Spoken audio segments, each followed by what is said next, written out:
Is he over rated? അഭിനയിക്കാൻ കഴിവില്ലേ? Field out ആവാൻ പോവുകയാണോ? ഇതിനൊക്കെയുള്ള ഉത്തരം ഞാൻ പറയണോ അതോ നിങ്ങൾക്കറിയോ? അപ്പോൾ നമുക്ക് ചർച്ച ചെയ്യാം. Mathew Thomas, what happen to this promising young talent? Nothing. പക്ഷേ ഇപ്പോൾ സോഷ്യൽ മീഡിയയിലൊക്കെ ട്രെൻഡായത് ഇതാണല്ലോ.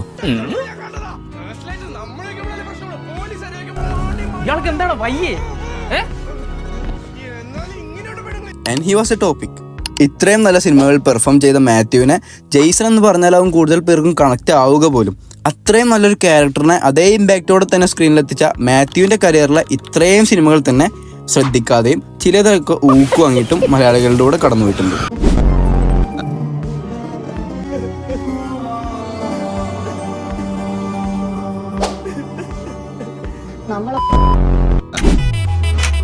നീ അതിന് ഫോട്ടോ എടുത്തേ? എനിക്ക് സുന്ദരമായി തോന്നുന്ന എന്തും ഞാൻ പകർത്തും. അതിപ്പോ മാനായാലും മലയാലും കിളിയായാലും കുയിലായാലും.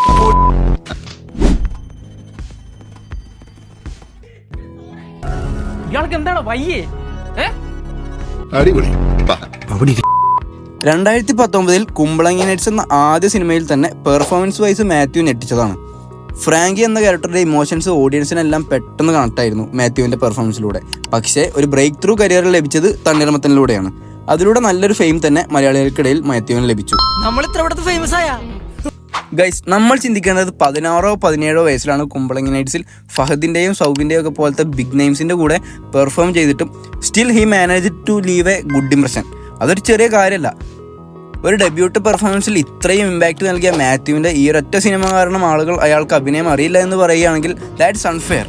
കാര്യം ശരിയാണ്, ബ്രോമാൻസിലെ ആക്ടിങ് ഊക്കർഹിച്ച ഒരെണ്ണമാണ്.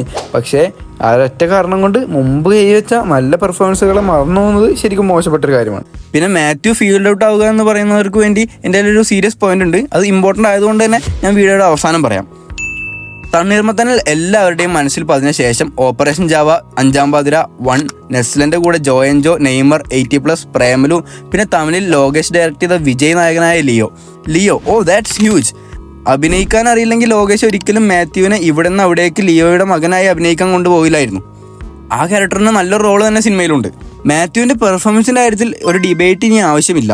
മലയാള സിനിമയിലെ ടീനേജ് ക്യാരക്ടേഴ്സ് റിയലിസ്റ്റിക് ആയിട്ടുള്ള റോൾസ് ചെയ്യാൻ മാത്യു തന്നെയാണ് ഇപ്പോഴും ബെസ്റ്റ് ഓപ്ഷൻ. ലൈക്ക് അഞ്ചാം പാതിരയിലൊക്കെ റോള് പോലത്തെ. ഇനി നമുക്ക് മാത്യു ചെയ്ത സിനിമകളെല്ലാം ഒന്ന് നോക്കാം. നായകനായി നല്ലൊരു വിജയം നേടിയ മൂവീസ് നോക്കാനാണെങ്കിൽ തണ്ണീർമത്തൻ, അതിലും കുറേ നല്ല ആക്ടേഴ്സ് സപ്പോർട്ടിംഗ് ആയിട്ടുണ്ടായിരുന്നു. ഇതല്ലാതെ വേറൊരു സിനിമയും ഒറ്റയ്ക്ക് ലീഡ് റോളിൽ വന്ന് ഹിറ്റ് അടിച്ചിട്ടില്ല. നെയ്മർ, ജോയൻജോ, 80+, പ്രേമലു എന്നീ സിനിമകളെല്ലാം ലീഡ് റോളിൽ കൂടെ നെസ്ലനും ഉണ്ടായിരുന്നു. അത് നമുക്ക് അവരുടെ കോംബോ മൂവി ആയിരുന്നു എന്ന് പറയാം. അവരുടെ കോംബോ മൂവീസ് എല്ലാം ആവശ്യത്തിന് സാറ്റിസ്ഫാക്ഷൻ ഓഡിയൻസിന് നൽകിയതാണ്. പിന്നെ കുറച്ച് സിനിമകളാണ് Anjaam Pathira, Kumbalangi nights, Leo, operation Java, സാക്ഷാൽ മമ്മൂക്കയുടെ കൂടെയുള്ള 1. ഇതെല്ലാം നല്ല സിനിമകളായിരുന്നെങ്കിലും ഇതിലും ഒരു നായകനായി വന്ന് ഹിറ്റടിച്ചതായി കൂട്ടാൻ കഴിയില്ല. ഇനിയുള്ള നായകനായി വന്ന സിനിമകളുടെ ലിസ്റ്റ് ഞാനിപ്പോൾ പറയാം. ക്രിസ്റ്റി, കപ്പ്, സമാധാന പുസ്തകം, ലൗലി, വിശുദ്ധ മെജോ, പ്രകാശം പരക്കട്ടെ.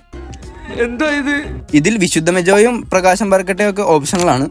നായകനായി വന്ന സിനിമകളെല്ലാം ഫ്ലോപ്പ് അല്ലെങ്കിൽ ഒരു ബിലോ ആവറേജ് എന്ന രീതിയിലുള്ളതാണ്. So what is he lacking? എൻ്റെ ഒരു പോയിന്റ് ഓഫ് വ്യൂവിൽ പറയുകയാണെങ്കിൽ മൾട്ടിസ്റ്റാർ മൂവീസിലുള്ള പോലത്തെ ക്യാരക്ടേഴ്സിൻ്റെ ഒരു ഫുൾ മൂവി പോലെയാണ് മാത്യുവിൻ്റെ നായകനായി വരുന്ന സിനിമകൾ. സോ ഞാൻ പറഞ്ഞു വരുന്നത് യെസ്, അത് തന്നെ type casted roles. Every movies same character പോലെ ഫീൽ ചെയ്യുന്നതിലൂടെ നല്ല രീതിയിൽ ആവർത്തന വിരസത തോന്നിക്കുന്നു. ഈവൻ പെർഫോമൻസും ചിലയിടങ്ങളിൽ സെയിം പോലെ തന്നെ. ഫോർ എക്സാമ്പിൾ, നമ്മളിപ്പോൾ ധ്യാൻ്റെ ഒരു സിനിമയുടെ സ്റ്റില്ലെടുത്ത് അത് ഏത് സിനിമയാണെന്ന് ചോദിച്ചാൽ അത് പറയാൻ കുറച്ച് ബുദ്ധിമുട്ടാണ്. കാരണം എല്ലാ സിനിമകളിലും സെയിം പെർഫോമൻസും സെയിം ലുക്കിലാണ് അദ്ദേഹം വരുന്നത്. പക്ഷേ ലൗലിയൊക്കെ ഒരു വേറിട്ട എക്സ്പെരിമെൻ്റ് അറ്റംപ്റ്റ് ആയിട്ട് പോലും ഓഡിയൻസിന് ഇൻട്രസ്റ്റ് ഇല്ലാത്തൊരു പ്ലോട്ട് ആയതിനാൽ ശ്രദ്ധ നേടാതെ മാഞ്ഞു പോയി. ബ്രോമൻസ് വഴി സംസ്ഥാന ഊക്കും മാത്യുവിന് ലഭിച്ചു. ചെറിയ ഊക്കിൽ ഒതുങ്ങേണ്ട ഒന്നിനെ ഒരു സംസ്ഥാന ഊക്കാക്കി മാറ്റാൻ അശ്വന്ത് കോക്കും വലിയൊരു പങ്ക് തന്നെ വഹിച്ചു. മാത്യു തോമസിന്റെ ഇതിലുള്ള പരിപാടി എന്ന് വെച്ച് കഴിഞ്ഞാൽ പെർഫോം ചെയ്തിട്ട് പെർഫോമൻസ് കൊണ്ട് പടത്തിന് ഹൈ ആക്കാറ്. ബട്ട് ഇപ്പോഴും അത് ആ ക്യാരക്ടറിൻ്റെ ഹൈപ്പർ ആക്ടിവിറ്റിക്ക് ഡയറക്ടർ കൊടുത്ത മീറ്ററായിരുന്നു. തേച്ച് മിനുക്കിയെടുത്താൽ ചിലപ്പോൾ നമുക്ക് സാറ്റിസ്ഫൈങ് ആയിട്ടുള്ള പെർഫോമൻസ് ഇതേ ക്യാരക്ടറിന് മാത്യുവിൽ നിന്ന് തന്നെ കാണാൻ സാധിക്കുമായിരുന്നു.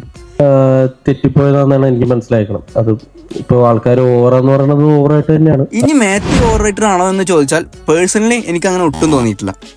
കാരണം ആ ഒരു ഏജ് കാറ്റഗറിയിലുള്ള റോൾസ് ചെയ്യാൻ പ്രോമിസിംഗ് ആയിട്ടുള്ള കുറച്ച് പേരെ നമ്മുടെ ഇൻഡസ്ട്രിയിൽ ഇപ്പോൾ ഉള്ളൂ. നെസ്ലൻ, സംഗീത് പ്രതാപ്, തോമസ് മാത്യു, സന്ദീപ് പ്രതാപ്, അതിൽപ്പെട്ട നല്ലൊരു പെർഫോമർ തന്നെയാണ് മാത്യു തോമസ്. ഇങ്ങനത്തെ സെയിം റോളുകളിൽ പിന്നീട് വരുന്നതും പെർഫോമൻസിൽ വേരിയേഷൻ വരാത്തതും ഓഡിയൻസിന് കല്ലുകടിയായി മാറുന്നതാണ് മെയിൻ പ്രോബ്ലം. പക്ഷേ അത് വെച്ച് നല്ലൊരു മൂവി ഇനി മാത്യുവിന് സംഭവിക്കുകയാണെങ്കിൽ, അതായത് നെസ്ലിന് പ്രേമല് കിട്ടിയ പോലെ മാത്യുവിന് ഒരു കരിയറിൽ ബ്രേക്ക് ത്രൂ ആവുന്ന ഒരു സിനിമ ഇനി ആവശ്യമാണ്. എല്ലാ ആക്ടേഴ്സും എക്സ്പീരിയൻസ് ചെയ്യുന്ന ഒരു ഫേസ് തന്നെയാണ് ഇപ്പോൾ മാത്യുവിന് സംഭവിച്ചുകൊണ്ടിരിക്കുന്നത്. ഇനി അവസാനമായ ഒരു കാര്യം കൂടി പറഞ്ഞ് വീഡിയോ അവസാനിപ്പിക്കാം. മാത്യുവിൻ്റെ ആദ്യ സിനിമ സംഭവിച്ചത് 2019 2019 വെറും 5 വർഷങ്ങൾക്ക് മുമ്പായിരുന്നു. ആൻഡ് മാത്യു ഇപ്പോഴും അദ്ദേഹത്തിൻ്റെ 20s തന്നെയാണ്.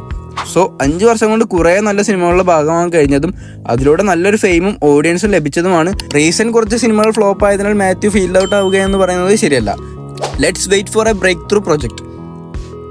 മാത്യുവിൻ്റെ ഒരു അപ്കമിങ് മൂവിയാണ് ഉടുമ്പൻചോല വിഷൻ. ശ്രീനാഥ് ബാസിയും ചെമ്പൻ വിനോദും കൂടെ ലീഡ് റോളിൽ വരുന്ന ഈ മൂവി ഒരു ആക്ഷൻ ത്രില്ലറാണ്. നല്ലൊരു ക്രൂവും ഉണ്ട്. സോ മേ ബി ഇതാവാം ആ കരിയർ ബ്രേക്ക് ത്രൂ പ്രൊജക്ട്.